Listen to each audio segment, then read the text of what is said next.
तुमको पटक देते वहाँ से, तुम रहोगे क्या ना, भूखे मरोगे हमारे जैसे। क्या कारण क्या है कि आप यहाँ रहे? जमीन दे दी। खराब जमीन है। हाँ, ये स्वयं को भी हमको कुछ मालूम नहीं रहता है ना। खाना आप कैसे बना रहे हैं? चूल्हा पर बना रहे, काई पर बना रहे। 3 परिवार और 17 लोग डूब की जद में रहने को मजबूर।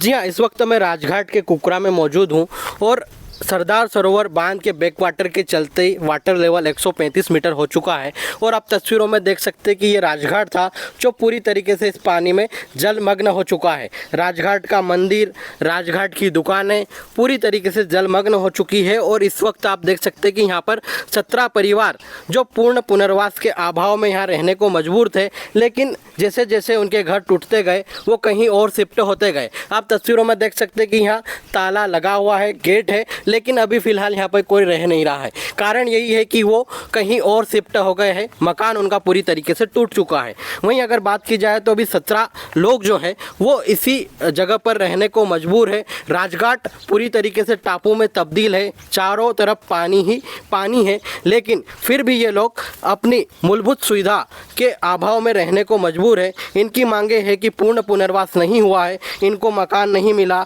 जिसके चलते ये आज भी यहाँ पर जीवन यापन कर रहे हैं। हम उनसे ही जानेंगे कि किस तरीके से तकलीफों के बीच में वो रहने को मजबूर है। क्या कहेंगे दादा, कितनी समस्या यहाँ पर होती है? बहुत समस्या होती है। इतनी हो रही कि जैसा बात नहीं कहे जा सकते हम। और जो भी अधिकारी आते हैं वो जैसे झूठ बोलते हैं चले जाते हैं। और अभी 2 साल से तो कोई अधिकारी यहाँ आके देखता नहीं, ये जी रहे कि मर रहे कि क्या कर रहे, सब झूठे झूठे सब खबरें देते हैं कागजों पे। लेकिन सरकार तो कह रही है कि पूर्ण पुनर्वास हो चुका है, आपको गुजरात में जमीन दी गई। हाँ, तो हमसे बात करे आके, हम उनको हमारे किराए भाड़े से ले जाते हैं, तुमको पटक देते हैं वहाँ से, तुम रहोगे क्या ना, भूखे मरोगे हमारे जैसे।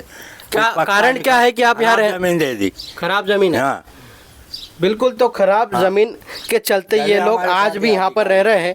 जानेंगे कि किस तरीके का यहाँ पर सुविधाओं का अभाव है, कितना खौफ यहाँ पर बना रहता है, क्या लग रहा है, कितना डर खौफ है यहाँ पर?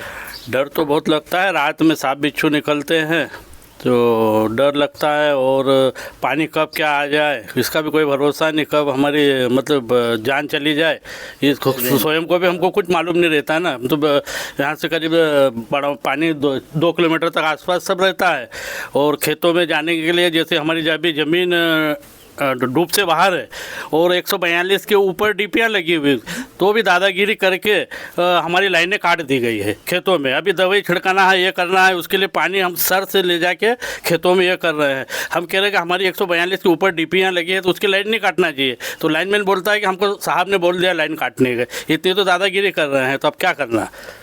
क्या मांगे हैं आपकी?